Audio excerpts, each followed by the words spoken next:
Christopher, how you doing today? Fantastic. I was up in Wisconsin again.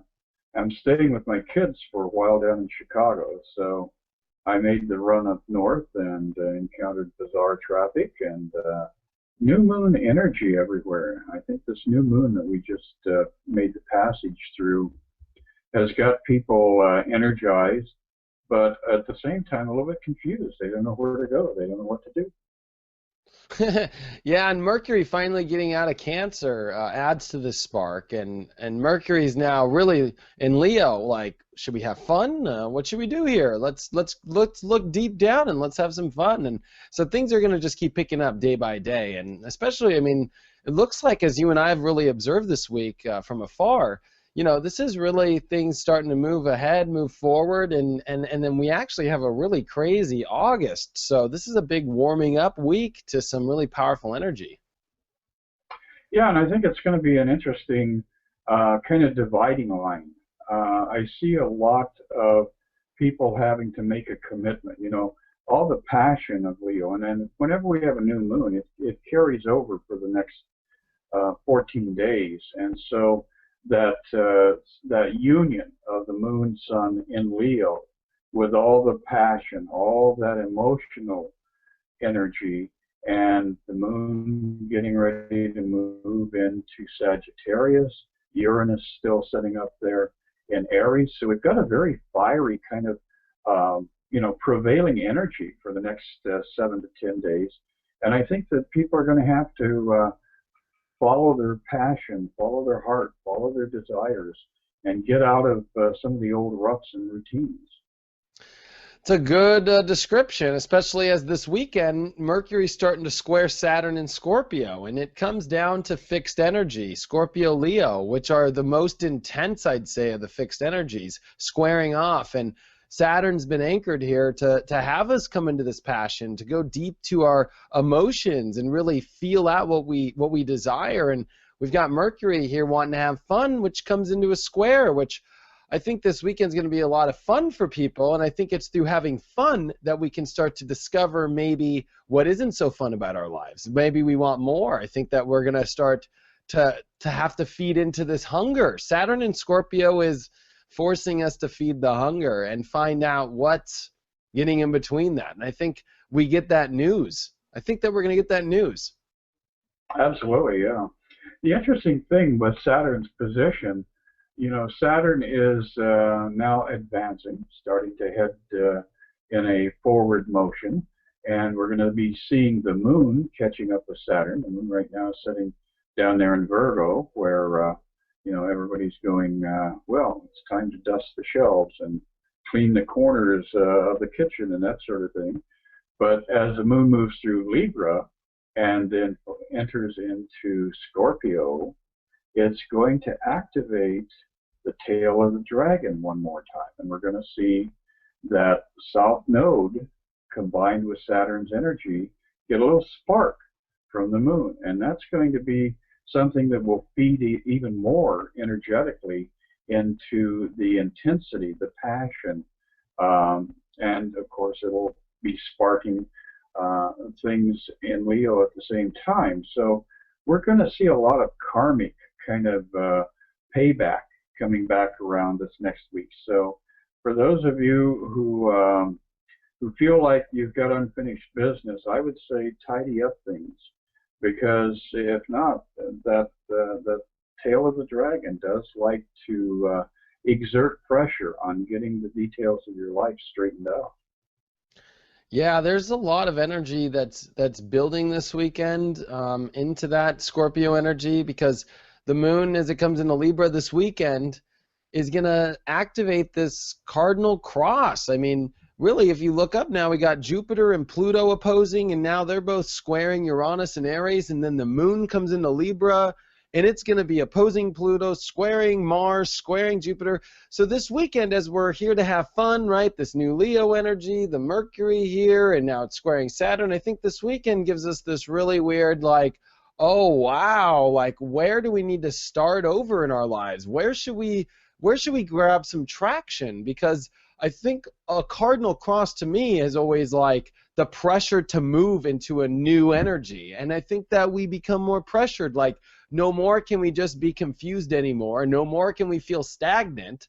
And I think the peace of mind or the feeling of happiness or harmony is actually more in us going somewhere than just sitting in the energy we're sitting in. A moon in Libra, tends to want to sit in the harmony, yet it's not able to this weekend. The moon can't because it's squaring Jupiter, it's squaring Pluto, it's opposing Uranus, and it's all in cardinal energy, which is like pushy energy, push towards a goal, push towards a feeling, push towards an identity, push towards a relationship. It's like, where do we go? And that's what I think is the culmination of this weekend, is to come into this passion this weekend that then drops us into the beginnings of this week where, you know what, Leo Scorpio comes involved, and it's just it's make or break it, do or die, passion or no passion, like very, white and black energies, fixed signs, not much gray with Leo Scorpio.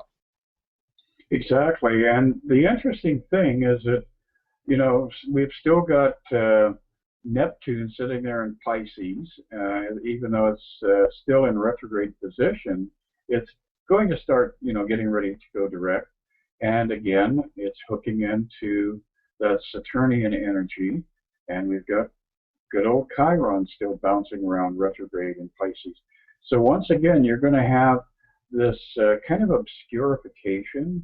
It's almost like a fog bank moves through in the process of all these dynamics of squares, T-squares, grand squares, grand trines. So again, I think there's going to be a little bit of a sense of not being entirely grounded and yet really needing to get your anchorage somewhere, somehow.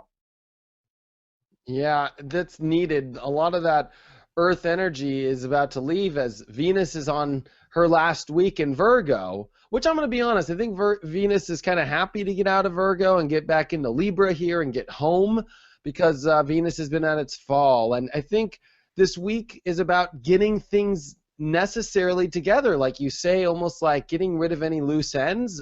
Virgo does that well. Virgo knows how to clean things out. Virgo knows how to make sure all the knots are tied, all the T's are crossed, and the I's are, dotted. And that's what this is about, to get things together, because this has been a swamp that we've been stuck in of this water energy, which is not bad, but it forces us to look at our intuition, our soul, to go inside, to connect with karma.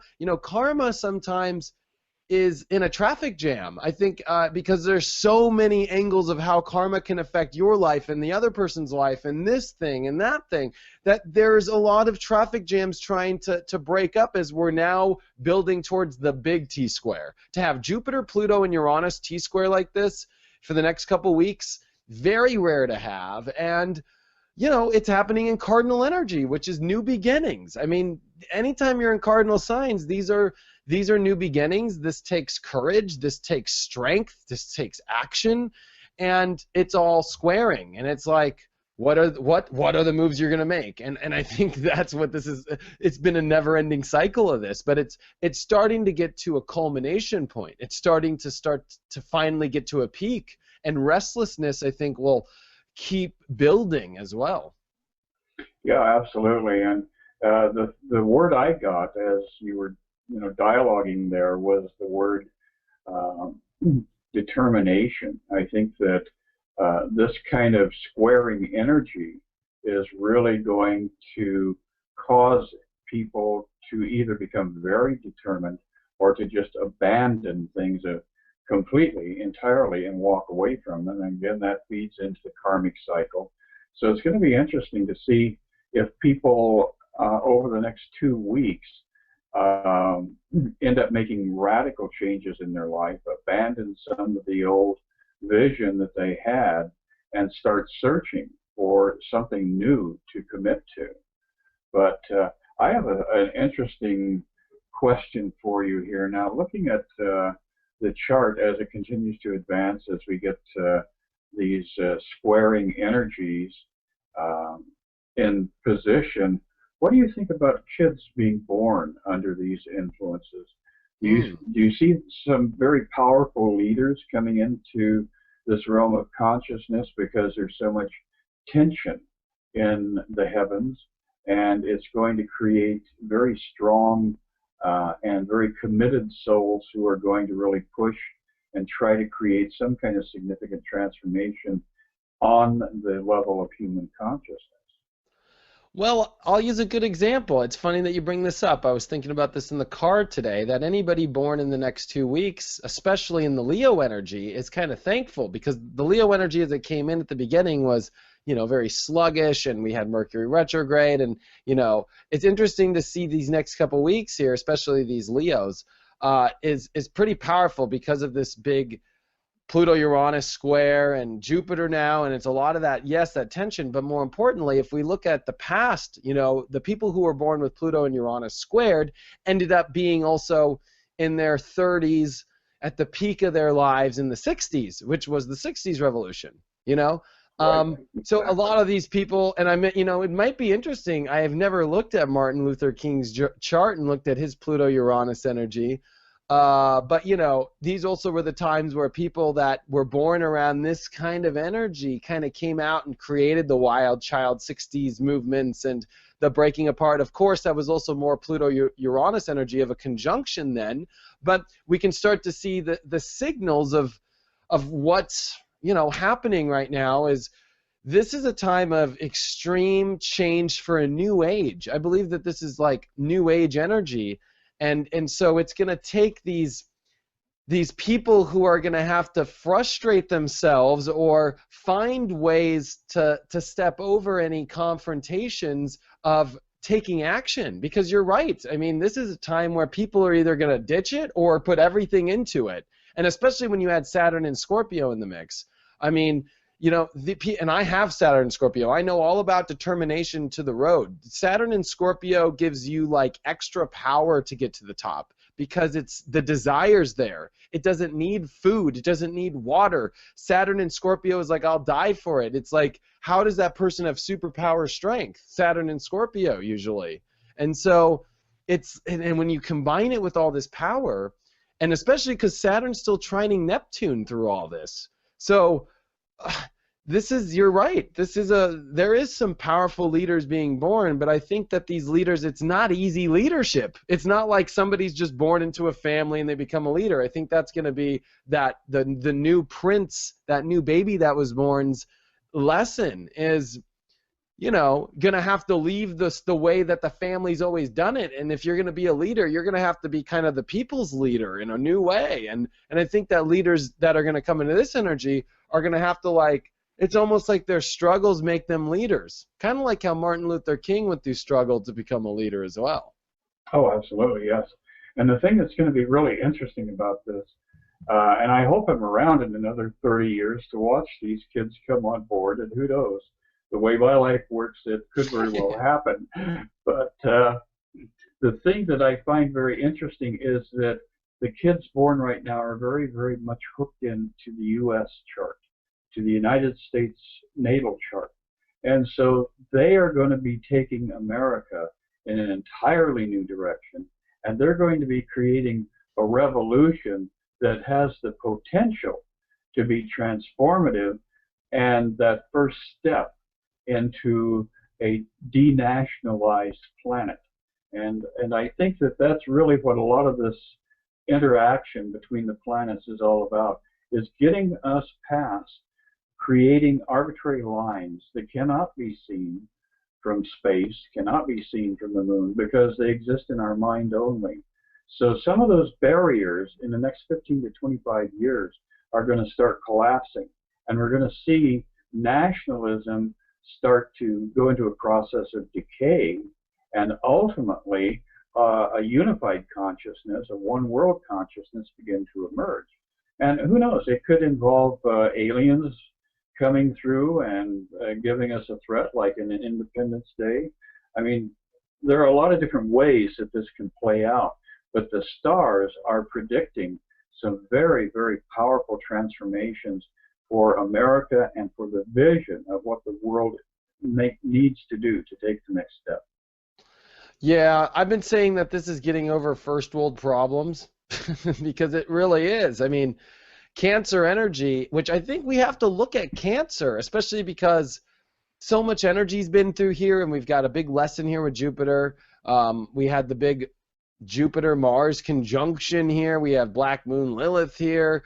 We had Mercury retrograde here, and this is the big focal point, which is creating the T-square of the faster moving planets, because Pluto, Uranus are pretty much stuck for a long time in Capricorn and Aries. So it is this Cancer energy, which is what is the last chemical that's stirring up the pot big time. And I think this has to do with comfort zones. I think this has to do with the idea or the understanding of how people feel in their lives, and that these feelings are going to change based off this new Aries Uranus energy. I mean, Aries doesn't mind being or Uranus doesn't mind being in Aries, because Aries is willing to put every new energy into effect right away. And Pluto and Capricorn's like, no way, Jose.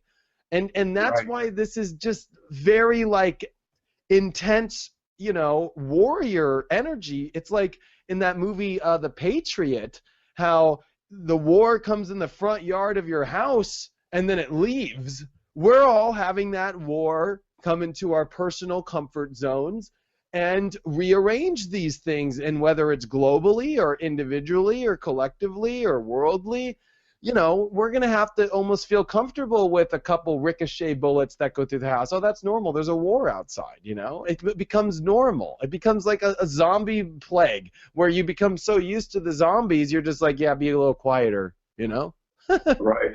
Well, and hopefully that's the first step in transforming the vision for what our future could be, and getting us out of that mire and that muck.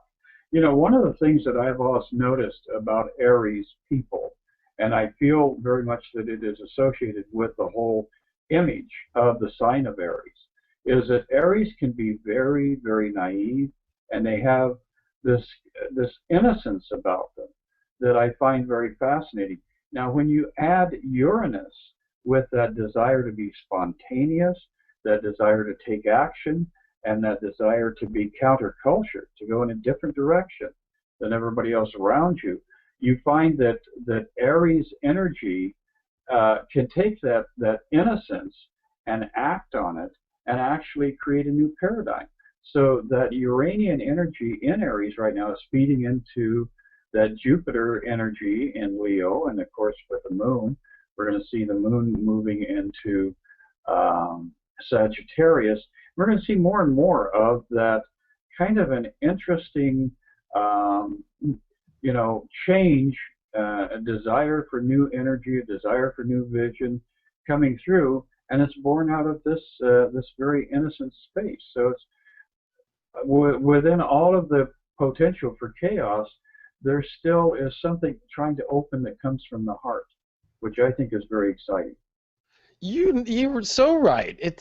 Let's just look at the reality. If we were to just sit here and live and I love Ronald Reagan. Most people don't know I was a registered Republican forever. But if we were to just sit in the life that's just so comfortable, and like you just have a job, you have money, and you just do this, and you have a car, and reality is supposed to be so different. The reason why Pluto is in Capricorn is the society has to change, the structure of the world has to change, that it's impossible to live life exactly the same way. It's like we all want life to just be one way, and that's not going to work anymore. And that's why this energy's here. And because life's more exciting than that. The reality's more exciting. Earths look different. Look at Pangea. I mean, as a kid, Earth is a constant changing. The universe is constant changing. And we have built a world that does not like change. And that's why this is here, is because change is what is part of the game.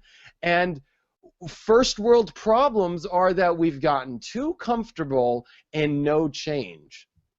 Exactly. And on a long-term perspective here, not only is this a pivotal time for human consciousness, but it's also perhaps the most exciting time since the emergence of first Siddhartha, who became the Buddha, went through that transformation of allowing spirit to fully manifest itself in him. And then we had Jesus, who became the Christ, once again allowing that presence to manifest itself. And now I think it's coming down to individuals who are not out of the norm, who are not exemplary. I think that a lot of people are on the verge of having a first contact with Christ consciousness or Buddha mind, or however you want to format it. And the heavens are aligning us so that we do have these epiphanies, these breakthroughs, these awakenings. And I really think that, once again, with Neptune in Pisces and Chiron in Pisces, we have a lot of dreams coming through and a lot of intuitive things coming through. And people really need to try and open up to that. Oh, that's the key of what makes this such a great time is you get the best downloads you can ever right now. And it's supported by Pluto. It's supported by Saturn. And so Neptune's not making any issues anymore, especially now that Jupiter has came off the square into Neptune. Really, it's like this is the best time for spirituality you could ever ask for. Or more importantly, like you bring up, the best time for the soul to connect with the true essence of itself, with the universe, with the one, with the consciousness.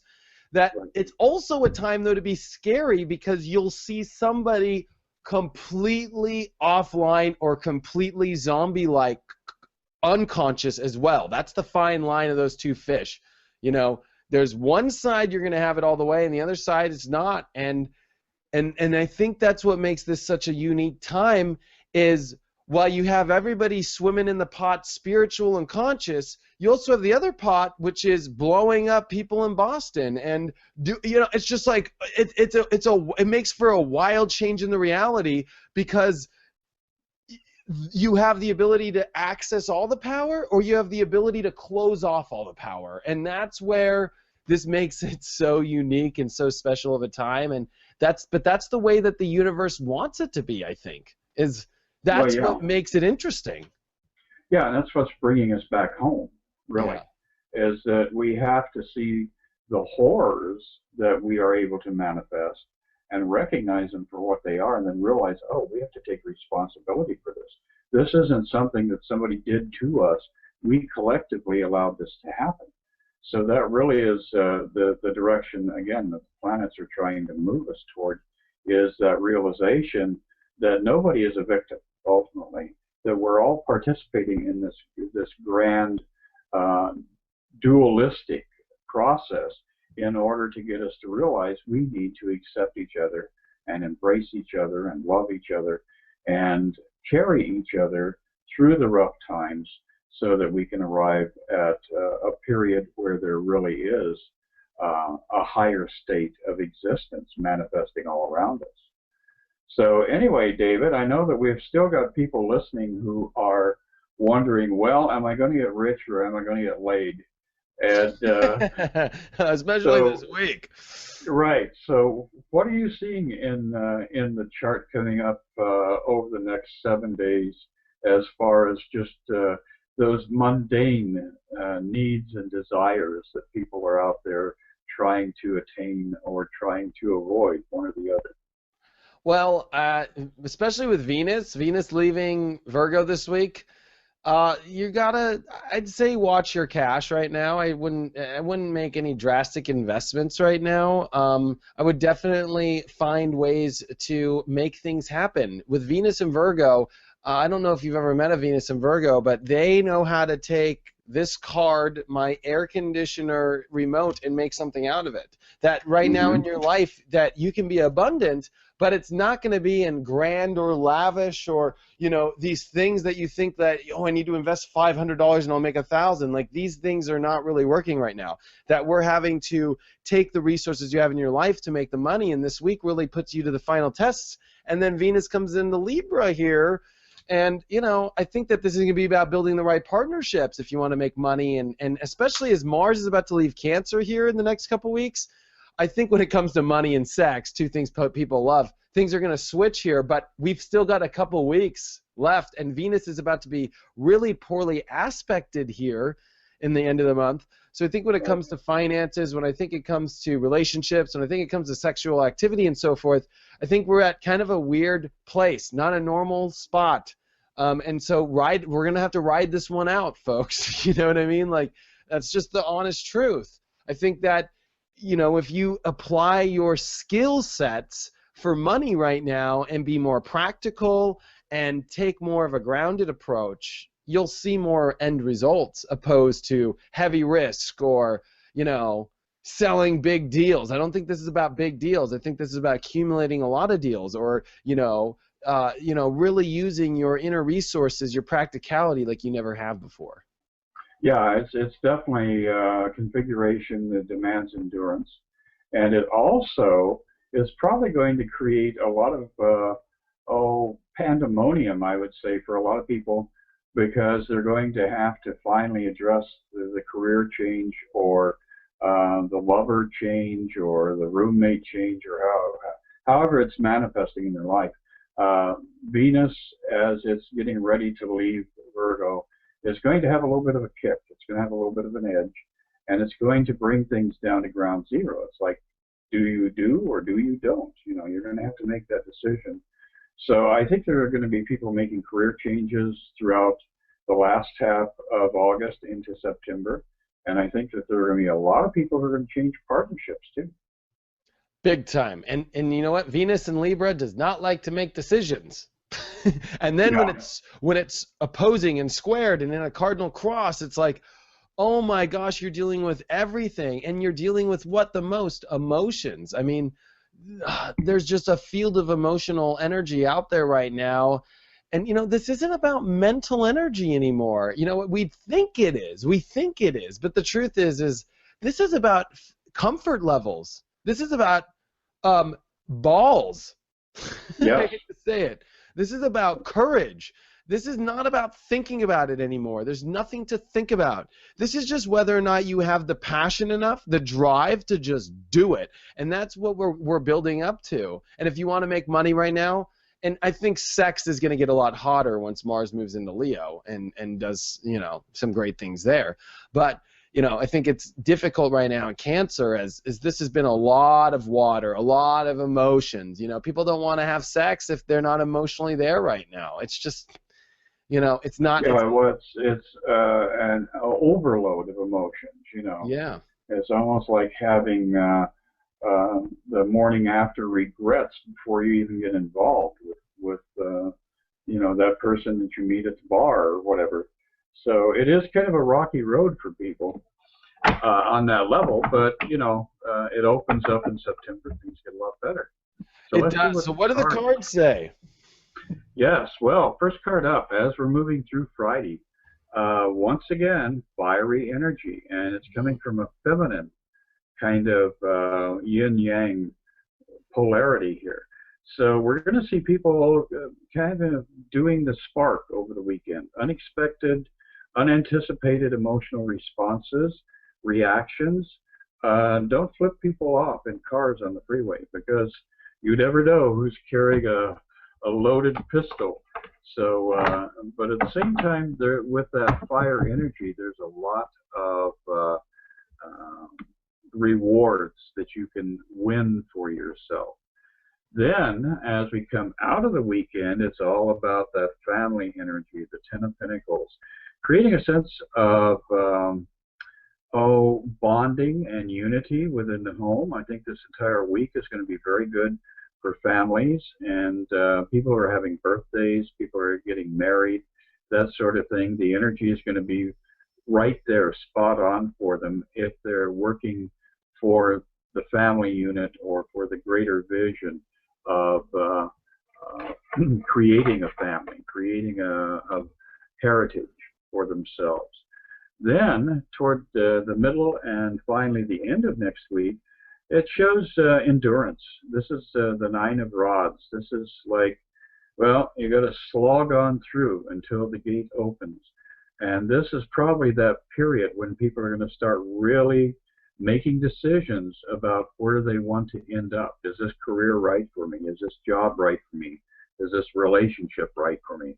So next Thursday, Friday, and into Saturday, a lot of that kind of energy that demands commitment and endurance and a sense of long-term vision that we need to have as far as being able to proceed and move forward. The overall energy right now, and That's my you know, card. the chariot is all about the Cancer energy. You know, the crab, the chariot moving forward here, and you can see the definite duality.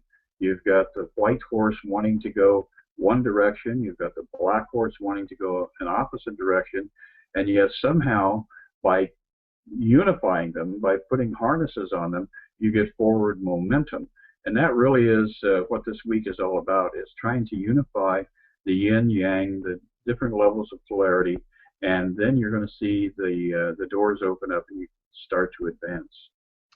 Yeah, that card's also beautiful. Like in the Raider, deck, the original deck, it's got the two crescent moons on the shoulders, and behind is the city, and it's like you going on a spiritual quest. It's a beautiful quest. It's like that you realize that the world isn't all about your life in the castle, but it's actually more about the magic that spirit pulls you towards. That's Yep. where the true power is.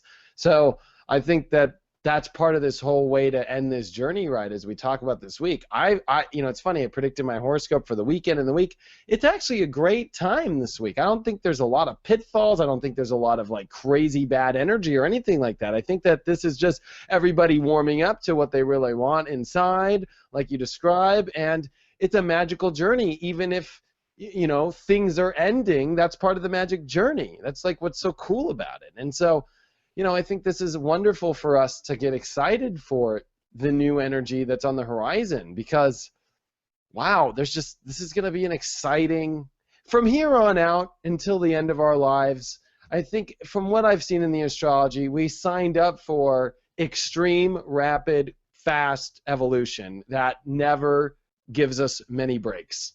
Right. And, I especially see that in the 67 years that I've been around, because I came in to a world where you could drive on a major highway for 45 minutes and not pass another car in some of the more remote areas of Colorado, Nevada, Utah, those regions. Now, of course, you try to find a place where you don't see another car, and it's pretty much become an impossibility. And with that, the technology is astonishing. The progress on every level in 60 years is mind-blowing, because your generation has no idea what it was like having the old telephone as the primary source of communication. And half the time that was dysfunctional. Now we've got Skype. We've got all of these different toys to play with. And I think that we're moving so dramatically, rapidly into a vision of the future where we become organically connected, that we are going to have to be able to accept the idea of transparency. We are going to have to be honest with each other, and it's going to be a brave new world that we are in the process of participating in.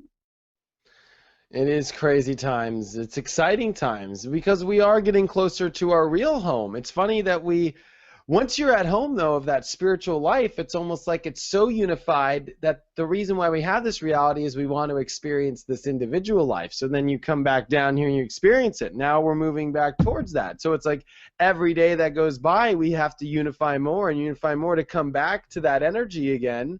So we're having to find that connection again. And it's about opening up to that. You had your time of being selfish in the corner, eating a chicken wing in your Escalade, not letting anybody in the room. Those days are over.